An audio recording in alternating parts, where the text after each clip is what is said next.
আমি 17 বছর যাবৎ প্রবাস জীবনে আছি।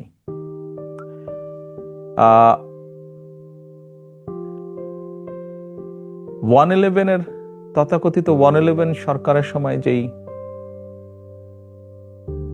শারীরিক নির্যাতন আমার উপরে হয়েছিল, তারপরে চিকিৎসার জন্য আমি এই দেশে আসি। আমি যখন এখানে আসি, আমার ভাইকে আমি রেখে এসেছিলাম, ছোট ভাইকে। আমি যখন এই দেশে আসি, আমার সুস্থ মাকে আমি রেখে এসেছিলাম। একটি ঘর রেখে এসেছিলাম, যেই ঘরে আমি এবং আমার ছোট ভাই বড় হয়েছি। আমার এই শার্টটাই আব্বুর ছিল আগে। এটাই ওনার বানিয়ে দিয়েছে। তোমার মনে আছে কোকো এরকম কোনো? আমার দুটো প্যান্ট ছোট করে বানিয়ে দিয়েছে। তোমার আব্বার প্যান্ট ছোট করে বানিয়ে? যেই ঘরে আমার বাবার স্মৃতি ছিল, যেই ঘরে আমাদের দুই ভাইয়ের সন্তানরা জন্মগ্রহণ করেছিল, যেই ঘরে আমার মায়ের বহু স্মৃতি ছিল, সেই স্মৃতিগুলোকে ভেঙে চুরে ধুলায় মিশিয়ে দেওয়া হয়েছে।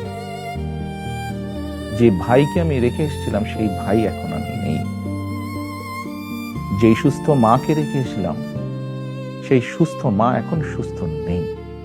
শুধু অসুস্থই নন, ওনার উপরে মানসিক এবং শারীরিক নির্যাতনও করা হয়েছে।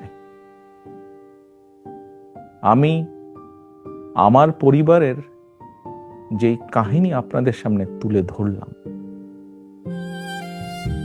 এটিকে আপনারা কাহিনী বলুন বা সংগ্রাম বলুন, যেটাই বলুন না কেন, এটি শুধু আমার কাহিনী না, আমার পরিবারের কাহিনী না।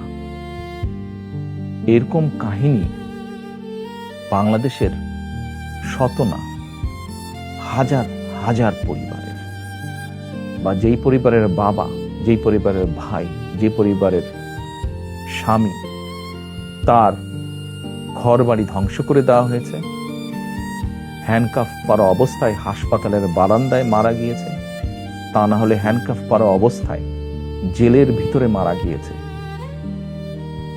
সহায় সম্পত্তি ধ্বংস করে দেওয়া হয়েছে। এই সকল অন্যায়, এই সকল হত্যা, এই সকল নির্যাতনের জন্য যারা দায়ী,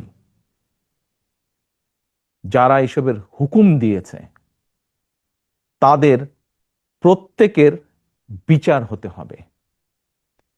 এটি প্রতিশোধের কোনো বিষয় নয়, এটি ন্যায়ের কথা, এটি আইনের কথা। অন্যায় হলে তার বিচার হতে হয়।